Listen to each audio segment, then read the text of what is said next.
Welcome in, everybody, to Fantasy Pros MLB. This is Leading Off Live. It is me, Joe Pisapia. That, of course, is the Welsh. And I've been waiting a long time to say that. Let's go. We've actually got real baseball to talk about today because the Dodgers and the Cubs were playing early this morning. I was up at 6 a.m. as I always am, so it was pretty easy for me to watch it. A little harder for the Welsh. I know he's been catching up on the highlights. A little tougher there in Arizona. But as you can see, a little new look. We got some cool new logos. Incredible work from our team here. Wrong side there. There it is.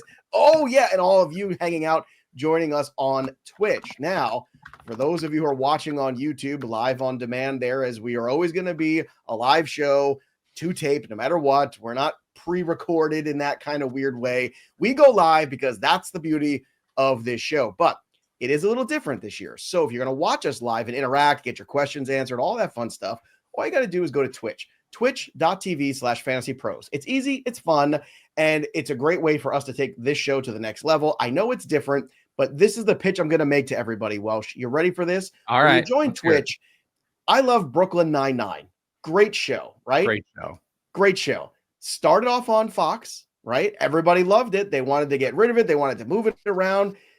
But instead, NBC picked it up, and then you could watch it on NBC. So if you love Brooklyn Nine-Nine, you don't stop watching it live. You don't stop making it a part of your daily routine because you love the show, right? You make sure that you say, well, if it's on NBC now, I'm going to watch on NBC. Same thing. We're on Twitch live, so watch us on Twitch live. And if not, you can still watch us on the YouTube channel every single day. Welsh, I think in full Jake Peralta mode, we have to support our Jake Peraltas. We are the Jake Peraltas around this joint. I think that's the best way I could put it to people of how we're moving things along in 2025.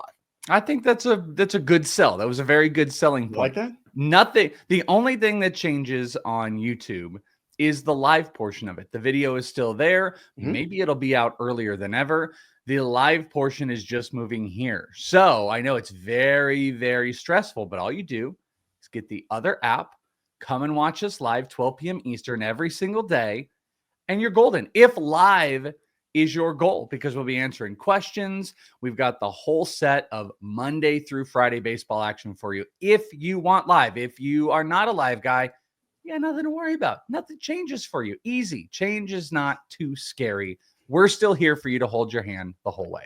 This is the question. Who's the Charles Boyle? We both want to be Jake Peralta. That's the problem.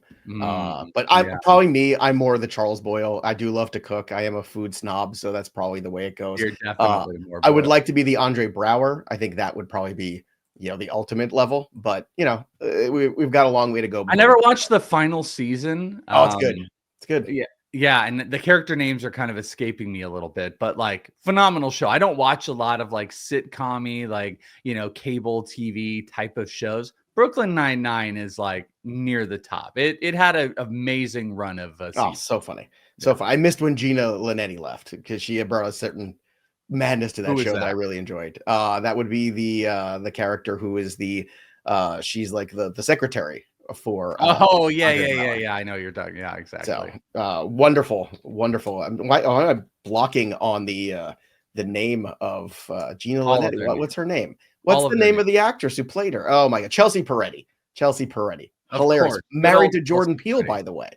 Few people don't know that. There you go. Okay. That must be a funny house. But we're a funny house too. Let's get to baseball. Let's talk because we had a game go on today. A game that actually counts. It was a game. It was more of an exhibition game, but there were real stats that are going to really count in your fantasy leagues, most of them anyway.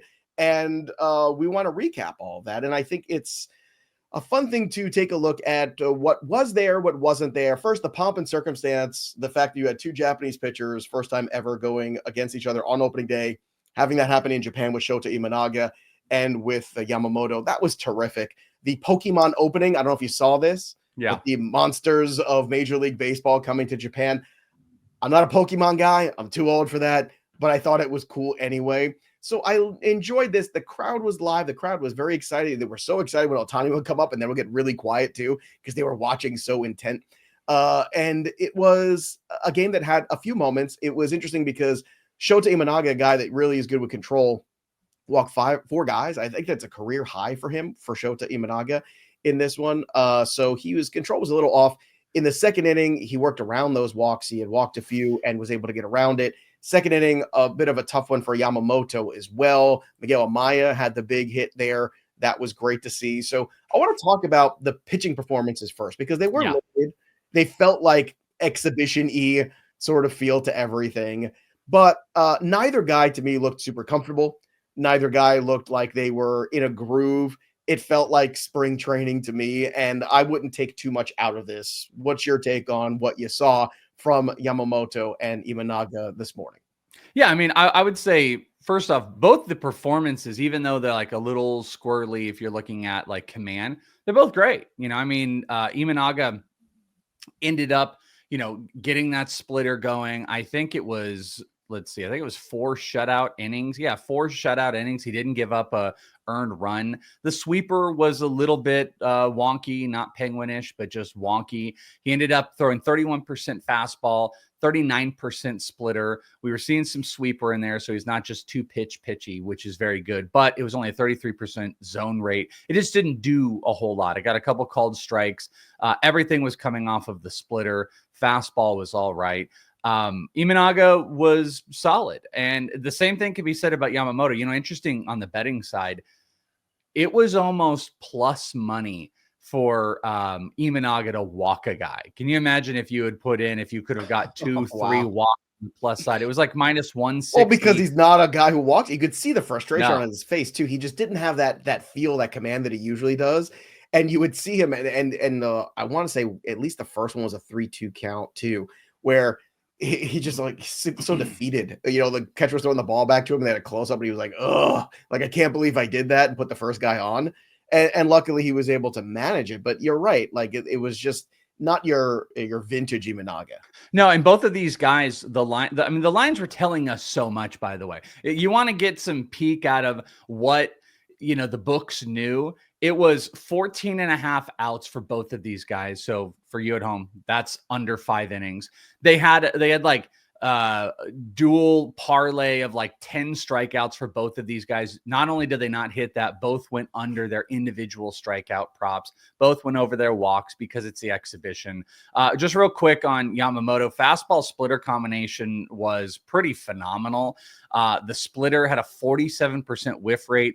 It had a higher zone percentage than Imanaga's sweeper, but the fastball looked great. It was getting called strikes while the splitter was getting whiffs. That's what you want. And this was a battle of fastballs versus splitters. So I actually take away, when you say like, hey, don't take away, I think these are both great performances. They just exhibitioned this to hell. 69 pitches for Imanaga, 72 for Yamamoto.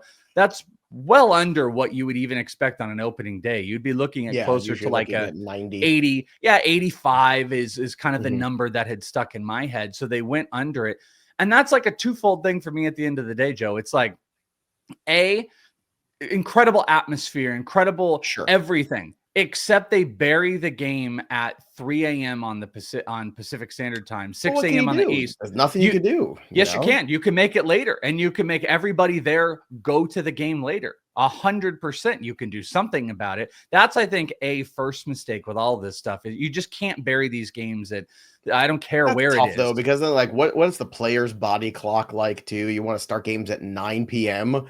When they're there. I mean, that's tricky. I mean, they're already on some weird clock situation. So that's A. And then B is just, the pitching side, you having like long relievers. Like Ben Brown came in, got a ton of whiffs, but he gave up multiple runs. He was walking a bunch. Like the hitters didn't quite look like they were locked in. I mean, Pete Crow Armstrong was, I guess we'll talk about the hitters. I don't want to jump into it, but the pitchers on these counts is like the secondary thing that I think is kind of a problem with these. I don't like to see the beginning of the season guys under 70 pitches to start, but Yamamoto and Imanaga both stepped up, both look solid. And I think people can feel pretty confident as far as fantasy goes.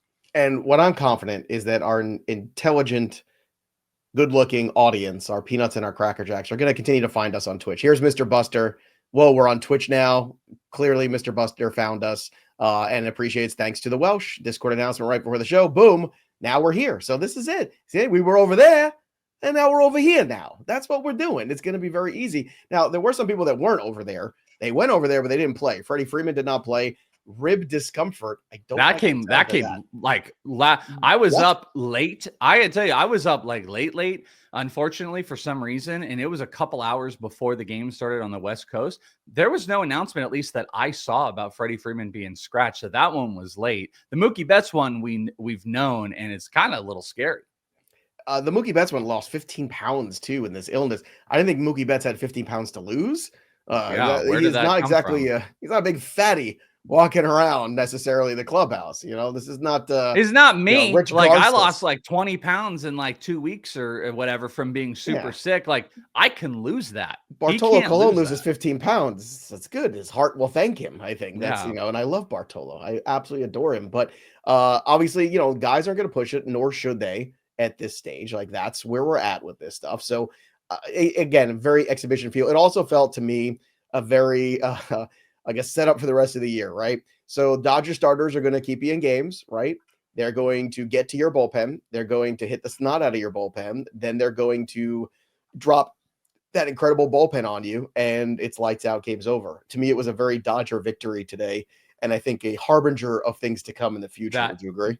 Yeah, that Dodger bullpen's nasty. I Mhm. mean, also, like, they just they threw Banda out there, but Kasparius came in and he threw 3 of the top velo pitches overall, and he ended up being like I guess you call it the 7th inning guy, and he ends up just rocking fastballs left and right. They then go to Trinan, and Tanner Scott is a beast, and I've been pretty adamant about this. Like, Tanner Scott is one of the best values. We just did a show on our breakouts, and my breakout relief pitcher is Andres Munoz. I think Andres Munoz is going to like take a big step up, but like Tanner Scott was going after, and the only reason he was going after a lot of these guys is because there's like a little bit of questionable, like, will they commit to going to Tanner Scott? Could it go to, Kirby Yates? Are they going to move it around? First opportunity, Tanner Scott absolutely lock that down. He just pumped fastballs in to them, and he might be in just an absolute smash, steal, top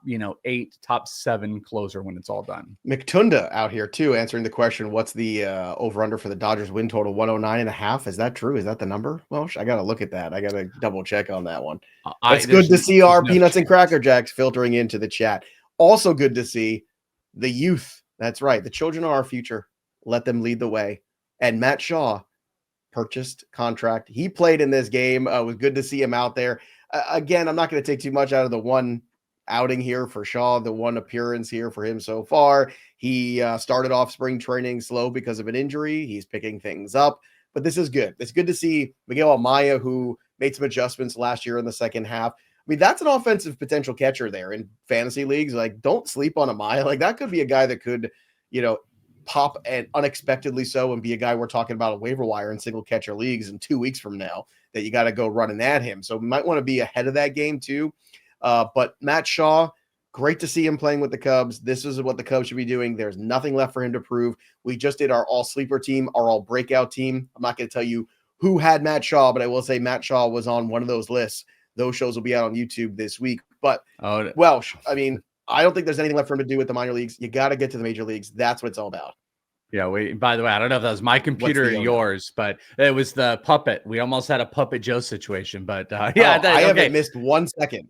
I think I'm good. They're saying Puppet Joe, so I don't know if I missed something there. But no, you just you stalled out, and then it went back. We almost had the first Puppet Joe moment of the year on Twitch. I mean, that would be appropriate, the first one. But the point I'm making is, look, you're in this situation now. You are all in. You push your chips into the middle here. You're the Cubs. You've got 2 guys at the top of this rotation you can believe in. You've got enough prospects, too, that if you have to make a move for another pitcher at the All-Star break, you could probably pull it off.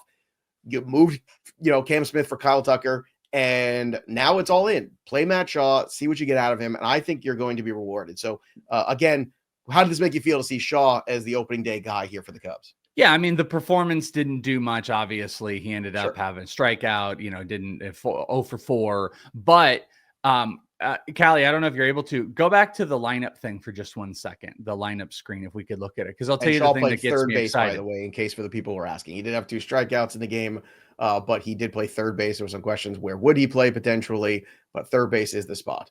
Right there. That's what I wanted everyone to look at. He hit 5th He hit 5th Mhm. in that lineup already. Prime spot. You're hitting in front. You got Tucker. I mean, I don't mind this lineup if it's Hap, Suzuki, and Tucker. There's an opportunity, just to throw it out there, that Matt Shaw could move up to 4 if he's already hitting 5. So you can go back to Matt Shaw if you want. I just want everyone to see. He's hitting in front of Dansby Swanson. He's hitting in front of, I mean, Pete Crow Armstrong was just all world spring training. Didn't do much in this game either.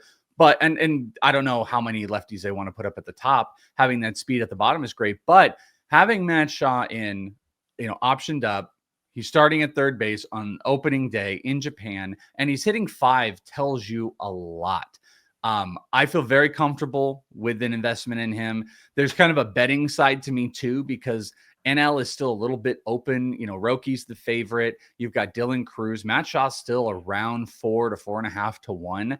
And like, I love I love the confidence in where they're putting him in the lineup. So this performance, it's whatever. They just traveled and there's a lot going on with it. But for him to be hitting that high early on, I think is very telling of like what situations he's going to be put into. And he had a great spring. I mean, he was kind of, tanking the ball. And I'm definitely I'm like a next level confident that they didn't go and bury him down at 8 or something like that. It's no, very it's a good. You want a little line of protection with a veteran like Dansby Swanson. And of course, the jerk wagon is pulled into the station officially. So baseball is back. Here's Mike Mayer. Joe celebrating over 4 with 2 Ks. Baseball is back. I'm celebrating the youth of this nation in baseball playing in the games in the big leagues, not at AA and AAA. That's what I'm celebrating, Mike Mayer. That's right. That's what no home run calls today. Oh, he's McTunda's home run call. Though, so that's good. We're not doing home run calls. I didn't even think about the home run calls in this series. Either. No, that's going to start opening day. By the way, you want to do it,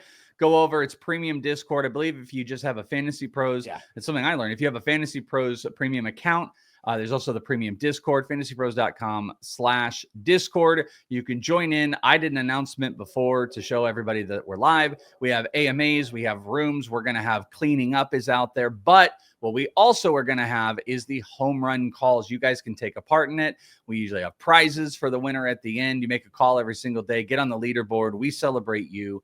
fantasypros.com/Discord or /chat as well. Either one of those get you there, and you can join up and get in the home run calls next week.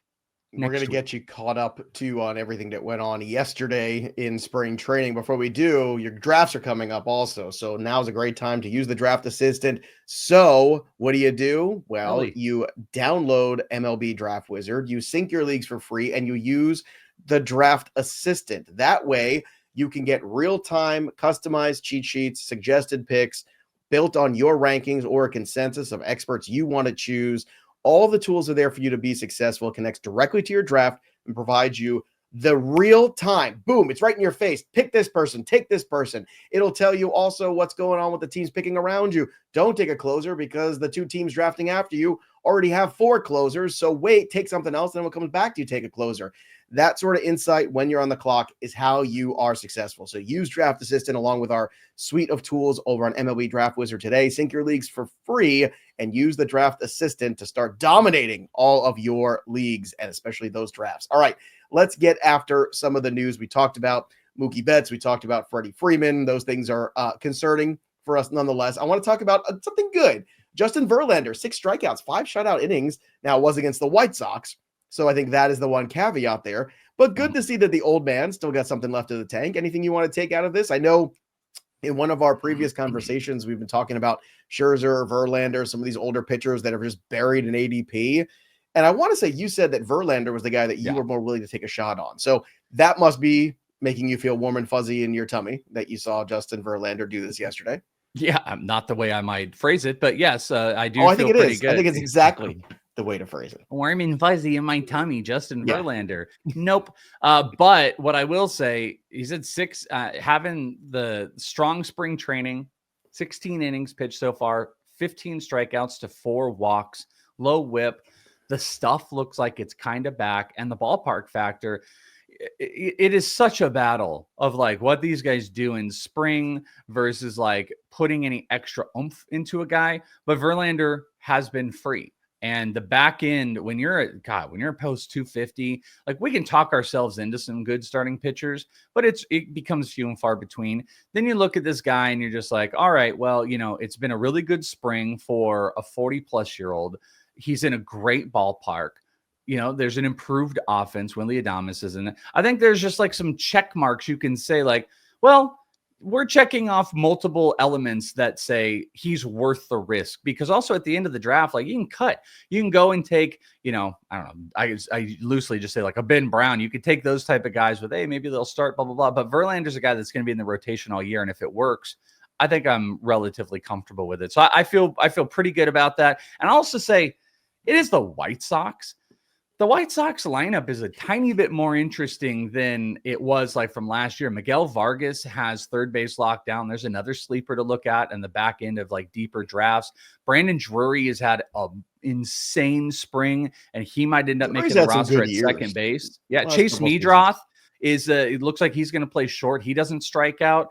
It's actually kind of a uniquely interesting roster. I don't know if it's enough where I'm going to listen to Cardi.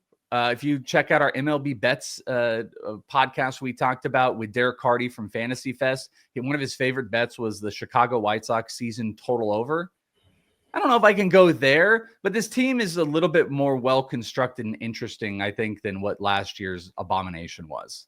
Now, some prospect news. Christian Campbell might be the starting second baseman here. Alex Cora was talking to reporters, and he's competing for that job, according to Cora. So there's still about a week left. I know it hasn't been the perfect spring here for Campbell, but a good, strong finish will go a long way, and a good defensive moment would be good too. Also, some rumors about Cam Smith, who we've been talking about here. I've done videos here about Cam Smith on our YouTube channel.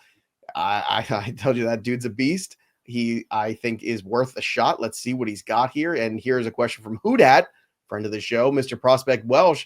Do we think Cam Smith makes it to the opening day roster? Welsh, because he's playing the outfield too a little bit, I say yes. That flexibility is what you want with a young player. So you can play him at third, you can play him in the outfield, and that way you can mix and match, because early on you tend to give a lot of guys days off still. He's still kind of plodding through April. I think he's going to make the roster, Welsh. What do you think?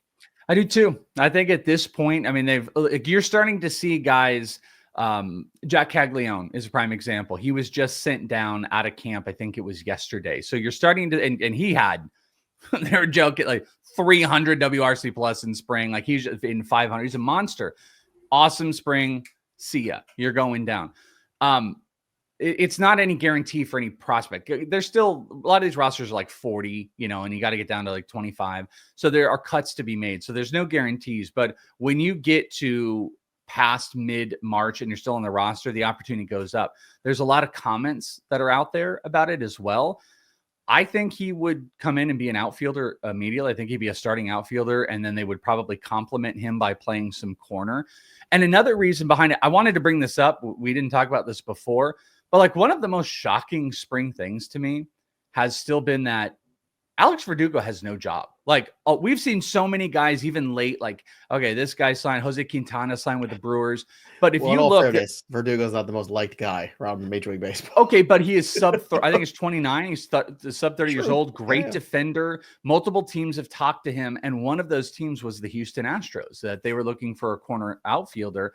Nothing necessarily materialized. And I don't know. I think that they didn't pull that trigger.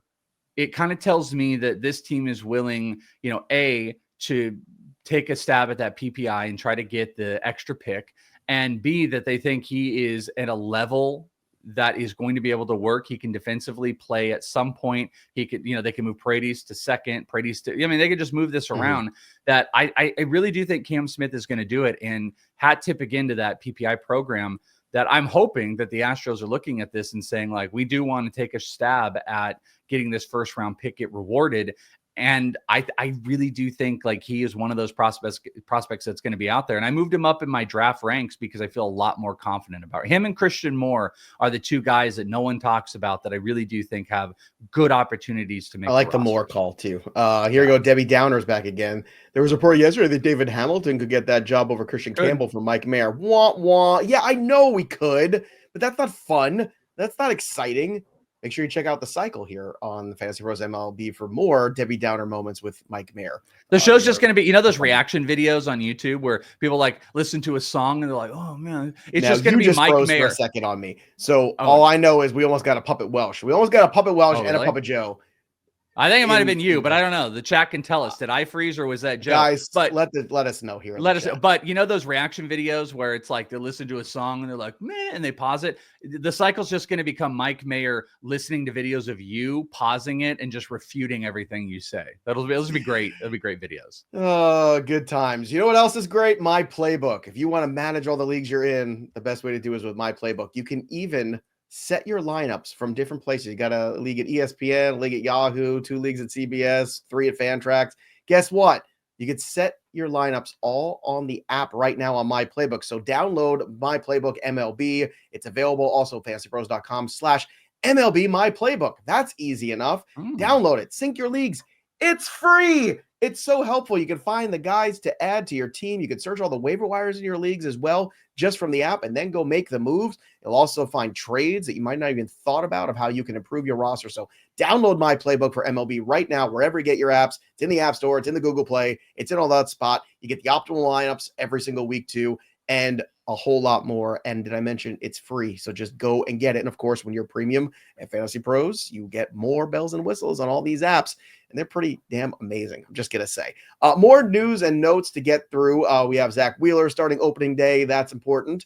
Kind of a foregone conclusion. But yesterday, Spencer Strider. This is what I want to get to. He retired all 8 Red Sox, and he faced 6 strikeouts for Spencer Strider. He looked very sharp. Now it's only the first outing, but if you listen closely, Welsh, you can hear the ADP already rising. Do you hear it? Because I hear it right now. I heard it. It was screaming at me after that.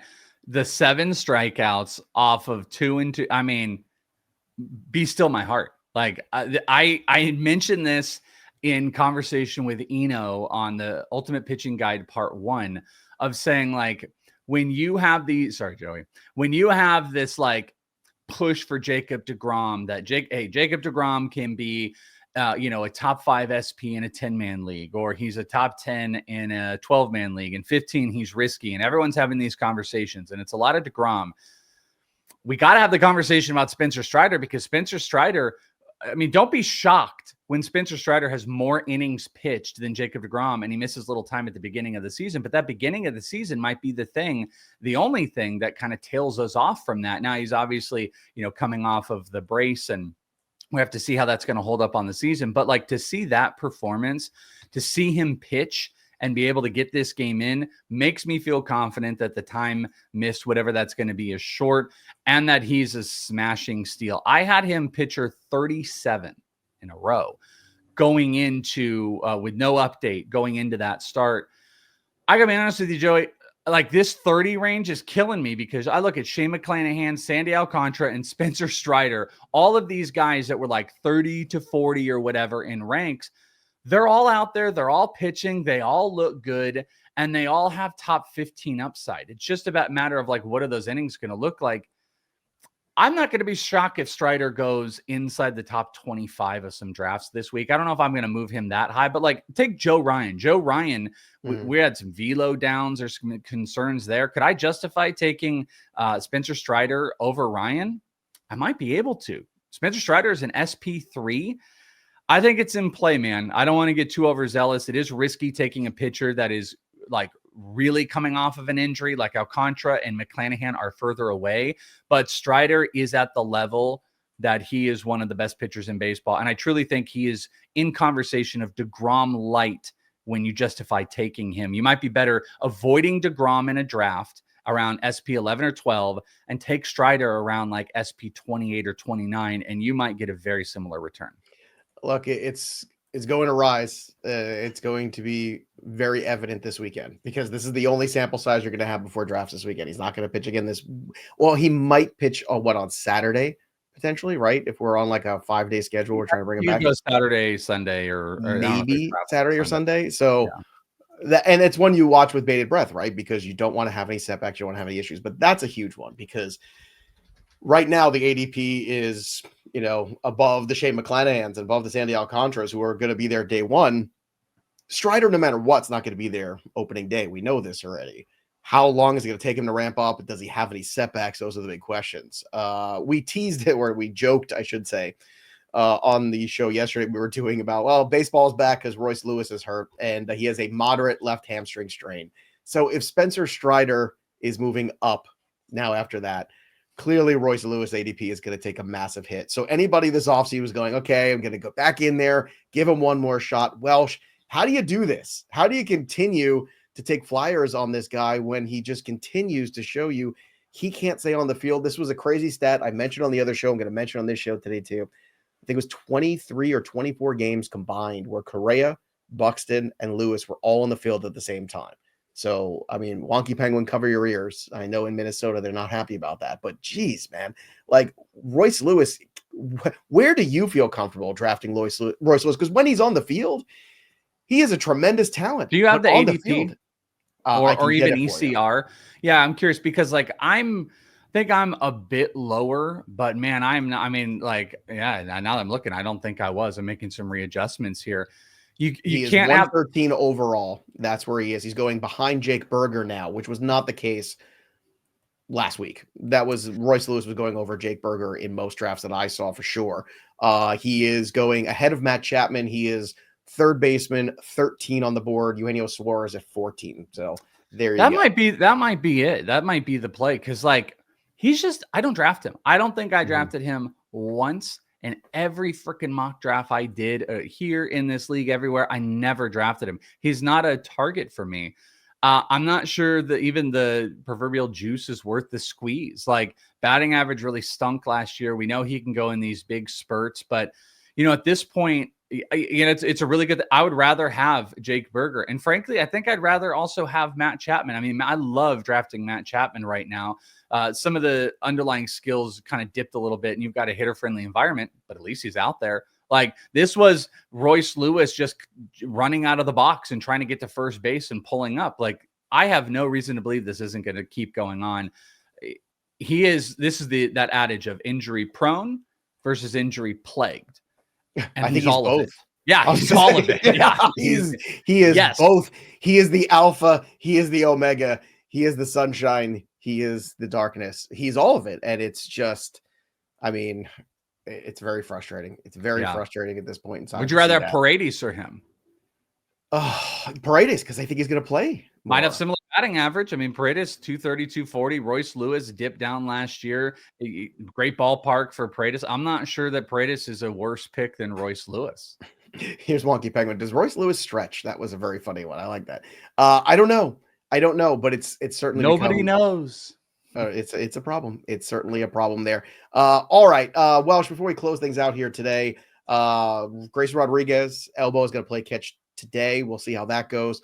We have a Jung Ho Lee MRI also happening yesterday. So we'll get you updates on that. That's not great. Julio Rodriguez was out due to illness. But the good news is Jurickson Profar is making progress. The wrist injury, always scary, but it seems like it's just a deep bruise. It's going to be okay. His ADP is taking a hit, and he was already a value for me. So I think this is the time to buy back in on Profar. Any other news and notes from yesterday in spring training that caught your eye that you think are really important that everyone should know about? No, I mean, as I mentioned, Jack Caglione was sent down. So we're getting a lot of we're getting kind of a lot of the crazy send downs or the big major hopefuls. And Mike Sean Mayer should be in charge of all of those. I think he would be great. Hey, is this your dream to play Major League Baseball? Sorry, you're going to have to go back to Chattanooga for the next 3 months. There you go. I will say the White Sox rotation is fascinating. Sean Burke named the opening day starter. Joey Gallo released. Joey Gallo going to continue his career as a starting pitcher. He asked for his release. There's just a lot of quirky guys. I'm kind of enamored with that, how bad that team is, but some of the potential fantasy streaming options. I'm not sure. To be honest with you, outside of Robert, I'm just not sure that there's a singular player that's worth like holding on to the entire season, but there's a lot of guys that might be worth streaming on that team. All right, let's end on this telenovela here from Jay. We almost are taken out of the screen. Like, well, where are we? I don't even know. All right, what's the question? All right, keeper question. Shallow, but I like information. It does help us give better answers. Shallow 10 team 5x5 head-to-head categories. 3 late round keepers, 5-year max. My options are James Wood is the 16th, yes, for 5 more years. Cameron Errors 18th for 5 more years, yes. Bryce Harper for 6th and 4 years. Ali Rutschman, Santander, Jackson Holiday. My initial thoughts to keep Wood, Cameron, and Harper. I agree with that assessment. I think those are the 3 you're keeping. Harper still is a value at the 6. This is easy. Welsh, I don't think he's overthinking. I think this is just doing your due diligence. I'm not keeping a catcher. Yeah, Kiss. Keep it simple. There you go. Keep it keep simple. And that's what we're going to do. The stupids, and I mean the stupids, me and Welsh will be back here tomorrow live on Twitch. And of course on our YouTube. Make sure you subscribe to the YouTube channel. We're trying to get to 25,000 before opening day, and we are getting real close. And I think it's Mario and Luigi time when we hit 25,000. So if we get there, see that. Mario and Luigi, 100%. Mario and Luigi tomorrow, by the way, take over Roki Sasaki versus friend of the show, Justin Steele. So yeah, that's going to be a great matchup to break down. Very, very excited to look at some of that. And hopefully the Cubs can get more than, 3 runs as well. Yeah, that would be nice. All right, that'll do it for us. But the story of the game goes on for the Welsh. I'm Joey P. We'll see you next time, kids. It's me, Luigi. Yes, let all the racial stereotypes begin. Mario and Luigi, very funny. I mean, imagine us showing up to your house as Mario and Luigi for Halloween. Terrifying. That would be hilarious. We kind of have the look. I am tall. Oh, completely. Yeah. So good. It's me,